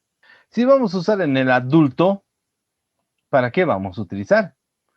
En los adultos, el uso de ácido nalidíxico está reservado principalmente para las ITU no complicadas. Estamos hablando de las ITUs que son solamente uretritis o cistitis. En cambio, en los niños, si vamos a dar ácido nalidíxico, puedes utilizar para la ITU, ¿ya? No complicada, o puedes utilizar para la ITU complicada. Yo te recomendaría, como se trata de una quinolona, te recomendaría que utilices principalmente para el tratamiento de las ITUs complicadas. Número 2, el otro fármaco que tienes que saber utilizar se llama la norfloxacino. La norfloxacina, ¿ya? Es también utilizado, pero hay un detalle importante sobre la norfloxacina. La norfloxacina puedes utilizar para una gran variedad de patologías. Principalmente está reservado para el tratamiento de las ITU complicadas. Primer detalle importante, se le da la ITU complicada. Y número 2, se puede utilizar en las, ¿cómo se llama esto? En las Infecciones infecciones gastrointestinales. gastrointestinales, ¿sí? Y también puedes utilizar la norfloxacino previo cultivo más antibiograma. ¿Ha quedado entendido? Muy bien. De la norfloxacina, detalles importantes que tienes que saber, ¿ya? Detalles importantes que tienes que saber. Primer detalle importante, no en niños. Las quinolonas normalmente no se da a los niños. ¿Está bien? Si por algún motivo tuvieses que utilizar en un niño, en un paciente pediátrico, antes de darle una quinolona, sería mejor que sea el especialista el que recete. ¿Ha quedado entendido? No tú. A menos que tú seas el especialista, ¿no? ¿Ya? Déjeselo al especialista. No en niños. Y si vas a utilizar en las pacientes, vas a encontrar en las presentaciones, tenemos de 500 y de 400 miligramos. Recomendación para la norfloxacina. En el paciente adulto, normalmente le damos 400 miligramos, una tableta de 400 miligramos, cada 12 horas. El tiempo no es negociable y normalmente el tratamiento es de 5 días. Rara vez vas a tener que extenderlo más tiempo. ¿Está bien? 400 miligramos cada 12 horas durante 5 días. Ahora bien, Detalle importante. El tercer fármaco que tienes que saber manejar, ¿ya? El tercer fármaco que tienes que saber manejar se llama ciprofloxacino o ciprofloxacina, como quieras llamarlo. Ahora, la ciprofloxacina, ¿para qué te sirve? Número 1, entre sus indicaciones, primero es para las ITU complicadas. ¿Está bien? Es para el tratamiento de la ITU complicada. Segundo detalle importante, ¿para qué más vas a utilizar? Como primera opción, puede ser para la sinusitis recurrente. ¿Ya? Sinusitis recurrentes. Paciente que todo el tiempo va enfermando de sinusitis. Oye, saca la muestra para cultivo y antibiograma y dale ciprofloxacina como tratamiento. Sinusitis recurrente, o sea, varias veces en un año. ¿Está bien? La ultimita, ¿ya? También se puede utilizar para el tratamiento, primera opción, para el tratamiento de la llamada fiebre tifoidea. Fiebre tifoidea. Y después de eso, puedes utilizar previo cultivo más antibiograma. Quiero aclarar un detalle importante. También puede usarse en las infecciones gastrointestinales. Sí, es cierto, también puedes dar la infección gastrointestinal. Pero recomendable que te reserves la cipro para el cultivo y antibiograma. Previo cultivo y antibiograma. ¿Está bien? Bien. En todas estas puedes darle normalmente, en todas las condiciones, puedes utilizar normalmente 500 miligramos cada 12 horas. El tratamiento normalmente va a ser de 5 a 7 días. La mayoría de los pacientes con 5 días de tratamiento está bien. Excepto, siempre hay uno que nos arruina todo, ¿no ve? Siempre hay uno que es el que nos arruina. Fiebre tifoidea. En caso de que el paciente tenga fiebre tifoidea, se da 500 miligramos cada 12 horas y la diferencia está en que el tratamiento dura 10 días. ¿Recuerdan que les mostré un paciente que tuvo ruptura del tendón de Aquiles? Sí, sucedió post-tratamiento fiebre tifoidea. 10 días de cipro hizo ruptura del tendón de Aquiles. Sí, fue dramático, el paciente entró a cirugía. Cuando tú encuentras una ruptura del tendón de Aquiles, normalmente tiene que recibir reparación quirúrgica en las siguientes 24 horas, porque de no ser así, los tendones se retraen y luego ya no puedes repararlo. Entonces, detalle importante. Ojo, acabo de decirlo. En la ITU complicada, en la sinusitis recurrente y cualquier patología previo cultivo antibiograma, normalmente se les da 500 miligramos cada 12 horas durante 5 a 7 días. En la fiebre tifoidea es la única excepción. Puedes dar 500 miligramos cada 12 horas, pero el tratamiento dura 10 días. Un detalle importante, ¿ya? La ciprofloxacina no se da en los niños. Prohibido usar en los niños.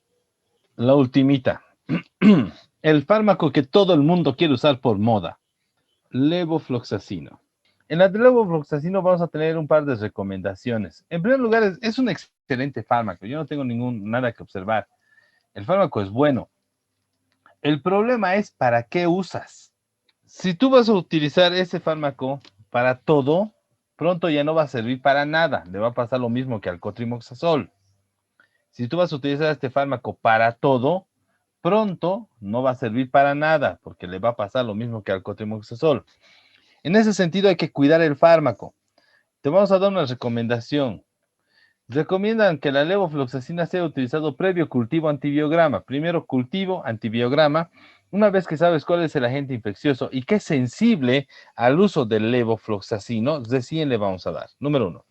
Número 2. La segunda recomendación es que el fármaco sea para uso netamente hospitalario. ¿Está claro? Sea de uso netamente hospitalario. Y cuando sea de uso hospitalario, que sea para uso por vía endovenosa. Ahora un detalle importante. Si vas a dar el fármaco de forma hospitalaria y le vas a dar de forma endovenosa, la recomendación es que si vas a darle 250 miligramos, esos 250 miligramos pasen en 30 minutos. Si le vas a dar 500 miligramos, es que los 500 miligramos pasen en 1 hora. O sea, tiene que pasar lento, muy lento. ¿Ha quedado entendido? Por una sencilla razón. Si tú colocas el fármaco de forma rápida, va a producir hipotensión.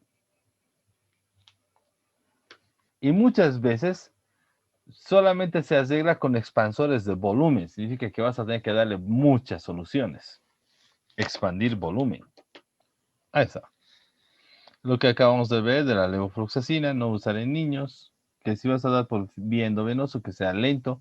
Si son 250 miligramos, que pase en 30 minutos. Si son 500 miligramos, que pase en 1 hora. ¿Está bien?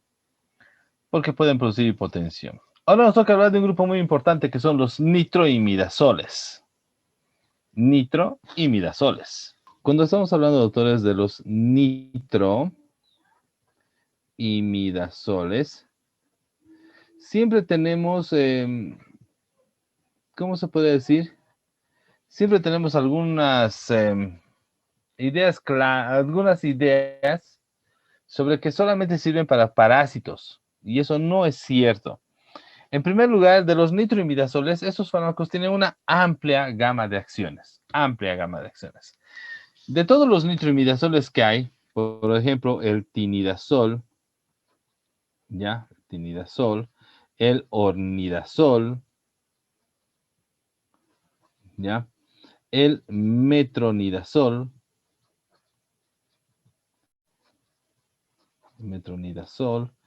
y el benznidazol.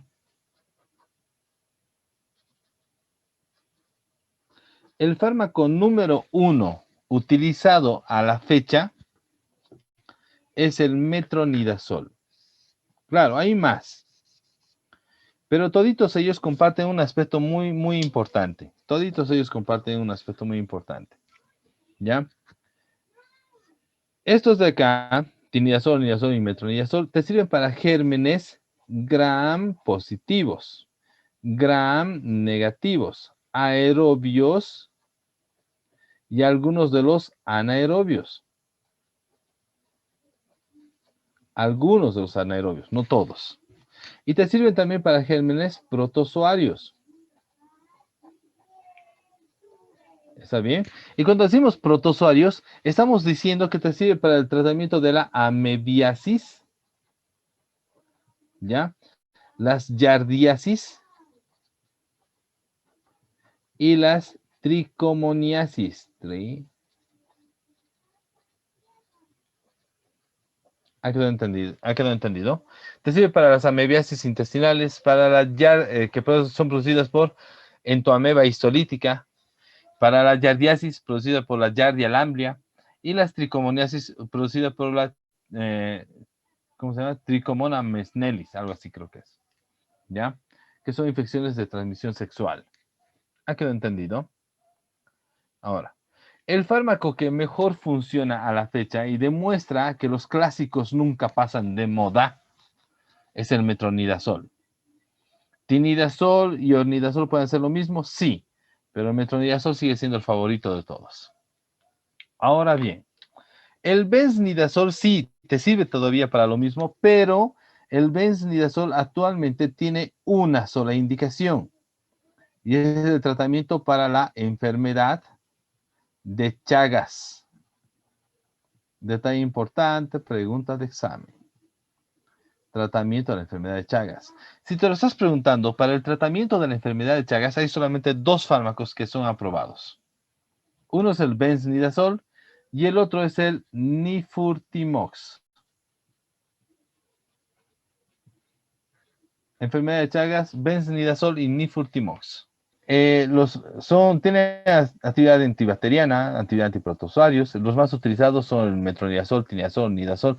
No olvidemos que el metronidazol es el que tiene mejor acción. Estos son los que tienen acción como antibacterianos y además de eso antiprotozoarios, tienen la doble acción. Los otros fármacos que vayas a encontrar son fundamentalmente antiparasitarios. ¿Está bien? Recalco que el benznidazol es un fármaco antichagásico y normalmente va a tener acción juntamente con el nifurtimox en el tratamiento de la enfermedad de Chagas. No voy a hablar de sus... Esto tú lo puedes leer, está en las diapositivas y también está en los videos que hemos dejado de la absorción, distribución, metabolismo, eliminación. Solamente quiero aclarar un detalle muy importante. A ver, las quinolonas no pueden eliminarse por hemodiálisis. El metronidazol, o sea, los nitroimidazoles, sí, se pueden eliminar por hemodiálisis. Eso significa que si, digamos, te excedes en la dosis, lo puedes quitar con hemodiálisis. Número 1. Número 2. Yo sé lo que pensaste, ¿no? O sea, si es para gram positivos, gram negativos, aerobios y anaerobios, y además de eso es para amebas, yarias, tricomonas, básicamente le puedes dar a todo, ¿cierto? Y yo sé que pensaste y dijiste, le puedo dar a las infecciones de la vía aérea superior, a las infecciones urinarias, a las infecciones gastrointestinales. No está mal, sí tienes razón, puedes utilizar para estas condiciones. Ahora aquí viene el detalle importante. El metronidazol no te sirve para las infecciones urinarias, porque el fármaco no tiene eliminación renal. Si tú quieres que sirva en la infección urinaria, tiene que tener muy buenas concentraciones a nivel renal.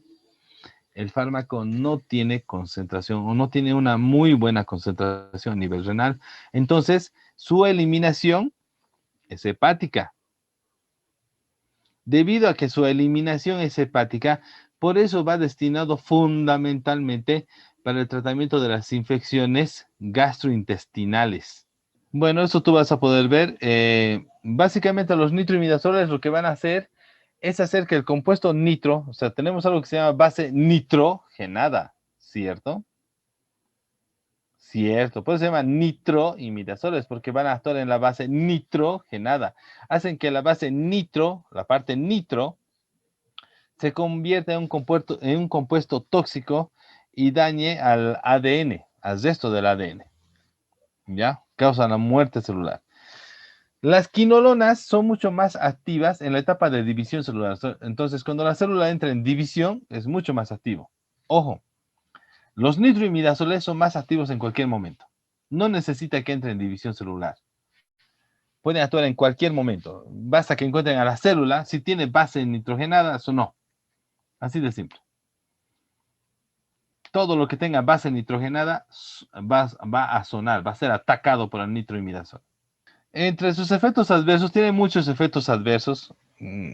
La mayoría de ellos son bastante tolerables. Por ejemplo, puede producir neuropatías periféricas. Los pacientes se quejan de adormecimiento en las manos.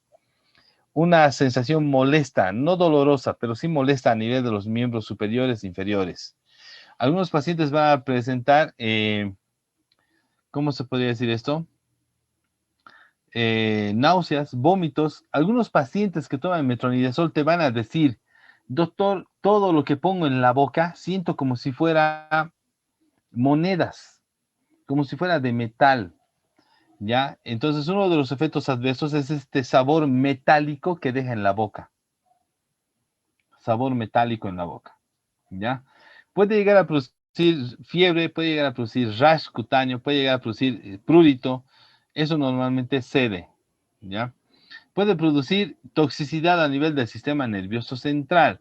Esa toxicidad se caracteriza porque presenta mareos y presenta vértigo. Y también tiene efecto que es mutagénico, carcinogénico y también como puede presentar embriotoxicidad. ¿Qué quiero decirte con esto? Te lo voy a anotar aquí para que no digas que no te dije. Porque yo estoy seguro que sí te dije cuando dijimos que te lo iba a decir.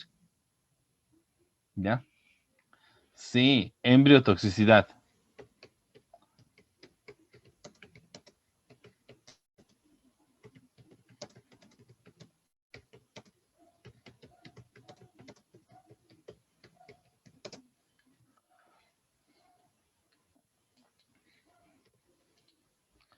Prohibido el uso antes de las 20 semanas de gestación. Ha quedado entendido. Si le vas a dar el fármaco, tiene que ser después de las 20 semanas. No olvidemos que antes de las 20 semanas es la etapa embrionaria. Entonces, es la etapa en la cual se está desarrollando absolutamente todo. Después de las 20 semanas, bueno, después de las 12, 20 semanas, lo único que hace es crecer, es aumentar tamaño, hacerse más grande. Entonces, si vas a utilizar, que sea después de las 20 semanas. En los libros vas a encontrar que te dicen prohibido su uso en el primer trimestre del embarazo. Prohibido su uso en el primer trimestre del embarazo. Entonces, ¿puedes utilizar después del primer trimestre? Sí. Esto tú lo vas a leer. Solamente quiero recalcar un aspecto muy importante. No puede combinarse el fármaco con muchas cosas. Y uno de ellos es el alcohol. ¿Ya? O sea, yo sé que tú el esto lo vas a leer y lo vas a ver en la plataforma, pero un detalle muy importante. ¿Por qué? Porque tú le das el fármaco y la primera pregunta que te dicen los pacientes, bueno, antes de la pandemia, la primera pregunta que te hacía era, doctor, y este fin de semana yo tengo un evento, social, ¿voy a poder beber con este fármaco? La respuesta es, no va a poder beber. ¿Por qué? Hemos hablado de que el fármaco puede producir algo que se llama toxicidad cerebral. ¿Cierto? Entonces, si tú lo añades, ¿ya? Le añades alcohol a la mezcla, se va a producir algo llamado efecto disulfirámico. El efecto disulfirámico es esta toxicidad cerebral, ¿ya? En algunos libros no le dicen efecto disulfirámico, le llaman efecto antabús. Solamente para que me entiendas cómo te vas a dar cuenta. Número uno, el paciente está tomando, está bebiendo, y lo primero que aparece es que empiezan a, a beber, y lo primero que aparece es la etapa de alegría extrema, ¿cierto? Se ponen muy alegres, muy contentos. Después de eso van a empezar a la etapa de, ¿cómo se llama? Después de estar muy alegres, pasan a la etapa de yo te quiero, yo te estimo, ¿no ve? Yo te quiero, yo te estimo, tú eres mi amigo, no perdamos contacto nunca, ¿no? Luego a la etapa de yo la quería, ¿por qué me abandonó? ¿No? Y hay gente que llora, hay gente que llora, he visto gente que llora. Y luego los que pelean, ¿no? Terminan y dicen, no vas a hablar mal de ella, desgraciada. Y uy, se agarran, ¿no ve? Y un botellazo, y luego aparece en la emergencia y tú tienes que limpiar todo el desastre. Y después de eso, al día siguiente, después de que han bebido, ¿qué es lo que sucede? El chaki, las desaca. Muy bien, ¿de cómo saben tanto? Entonces, en las resaca, ¿has visto tú una persona con resaca? Si alguna vez has visto o has sentido las resacas, sabes de qué estamos hablando. Un dolor de cabeza intenso. Te duele todo el cuerpo, malestar general, eh, cansancio profundo, deshidratación, una sed intensa, ¿ya? Y si logras recordar lo que pasó el día antes, incluso hasta sed de venganza tienes. Ahora vamos a ponerlo así. La toxicidad cerebral, doctores, esta toxicidad cerebral que se va a producir por el alcohol más metronidazol o más cualquier nitrimidazol, es como si tuvieras resaca. El paciente va a estar alegre y de por sí va a empezar con dolor de cabeza, malestar general, aumento de la presión arterial, dolor ocular, náuseas y vómitos. Y vomita todo, literalmente todo, y eso lo deshidrata más todavía. El paciente está, y lo único que dice, nunca más, ¿no? Y siempre dicen así, nunca más hasta la siguiente vez, ¿no ve? Y cada fin de semana dice nunca más, ¿no? Entonces, detalle importante, el alcohol es tal vez uno de los efectos que más frecuentemente vas a encontrar. Si encuentras un paciente que está haciendo toxicidad por nitroimidazoles, lo primero que tienes que hacer es cuidar la hidratación. ¿Está claro? Cuidar la hidratación, mantenerlo hidratado, eso es lo único que hay que hacer por el momento. Luego está hipersensibilidad, no usado en el primer trimestre del embarazo. Hay que tener precaución si el paciente ya viene con alteraciones en el sistema nervioso central, discrasias sanguíneas o alteraciones hepáticas. Todo eso lo vas a ver. Ahora, detalle importante. El metronidazol viene en distintas presentaciones, ¿ya? Ahora vamos a hablar de las más frecuentes, ¿ya? El metronidazol vamos a encontrar que viene comprimidos de 500 miligramos, comprimidos de 1 gramo, para uso por vía oral. Viene la suspensión pediátrica, suspensión o jarabe pediátrico, de 250 miligramos, 250 miligramos por cada 5 ml. Hace tiempo venía el jarabe de 500, pero fue retirado del mercado. Motivos no sé. Actualmente solo tenemos el de 250 miligramos por cada 5 ml. Hace tiempo venían las ampollas. ¿Ya? Actualmente viene la solución inyectable. La solución inyectable, doctores, viene de 500 miligramos por cada 100 ml y de 1 gramo por cada 100 ml. Y los últimos son para las infecciones por tricomonas, tricomoniasis vaginal. Hay óvulos vaginales, en algunos países no le dicen óvulo, le llaman balas vaginales. Y por último tenemos la crema vaginal. La crema vaginal viene al 10%. Ahora, te voy a dar un consejo. Si vas a utilizar o si por algún motivo vas a tener que utilizar los óvulos o balas vaginales o la crema vaginal, número 1, se coloca cada 24 horas. O sea, no es para usar 2 veces al día, es cada 24 horas. Primero. Segundo, de preferencia es en la noche. Que la señorita o señora esté recostada, cuestión de que el fármaco tenga buena concentración a nivel vaginal. Recordemos que con el calor del cuerpo, la crema se va a hacer líquida. Los óvulos igual se van a hacer líquidos y se va a perder el efecto del fármaco. ¿Ya? En la noche. Y de preferencia que la persona esté en reposo. ¿Ha quedado entendido? El tratamiento, ya sea con los óvulos o ya sea con la crema, es durante 10 días. ¿Ya? Y mientras estén en el tratamiento usando óvulos o usando la crema, ¿ya? Prohibida la actividad sexual. Hay que recomendarles que no pueden tener actividad sexual. Yo sé lo que vas a decir, ¿no? Ay, pero todos somos seres humanos, doctor. No estoy diciendo que no sean seres humanos, estoy diciendo que está prohibida la actividad sexual. Primero nos enfocaremos, antes de nada, nos vamos a enfocar en esto, ¿ya? En el tratamiento de la tricomoniasis vaginal. Si estamos hablando de tricomoniasis vaginal, la primera regla, ¿ya? Si estamos hablando del tratamiento de la tricomoniasis,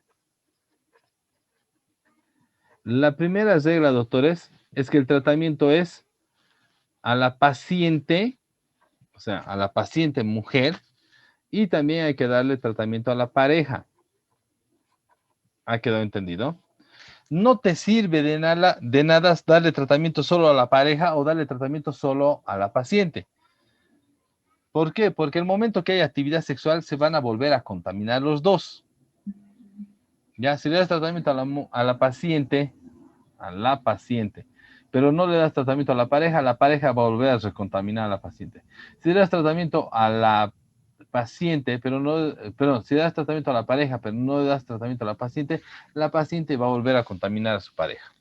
Entonces, tratamientos para los dos. Número 1, ¿ya?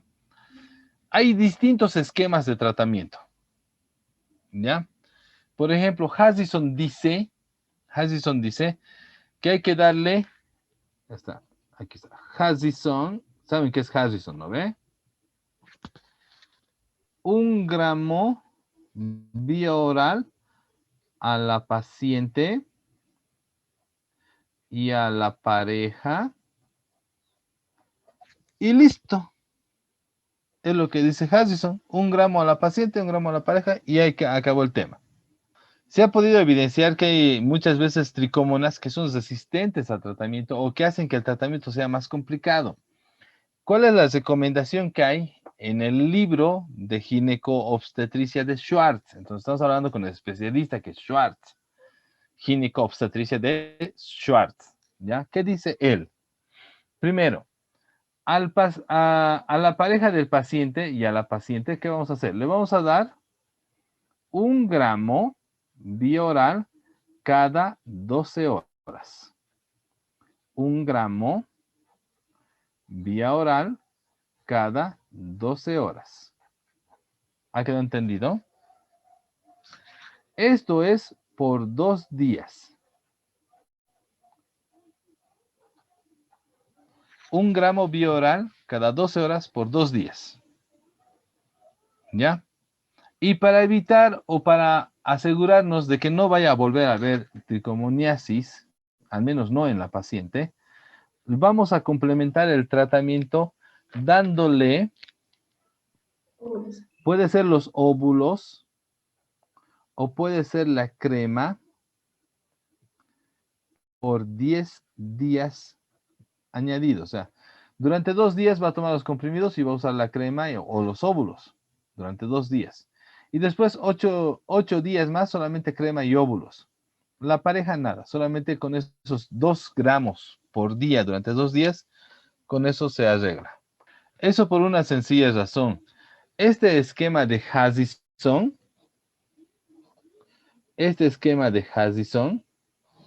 ¿ya? Posiblemente los gringos sean diferentes a nosotros desde el punto de vista que ellos hacen tratamiento de forma precoz, ¿ya? Los latinoamericanos tenemos la tendencia a que somos aguantadores, aguantamos hasta lo último, ¿cierto? Cierto. Entonces, cuando decimos aguantamos hasta lo último, tenemos que estar prácticamente muriendo para ir al médico. Aquí tenemos, por ejemplo, la dosificación de metronidazol en adultos. En caso de infecciones por protozoarios, 500 miligramos cada 8 horas. Y en caso de infecciones bacterianas, puedes usar de 500 a 1 gramo cada 8 horas o cada 6, dependiendo del caso.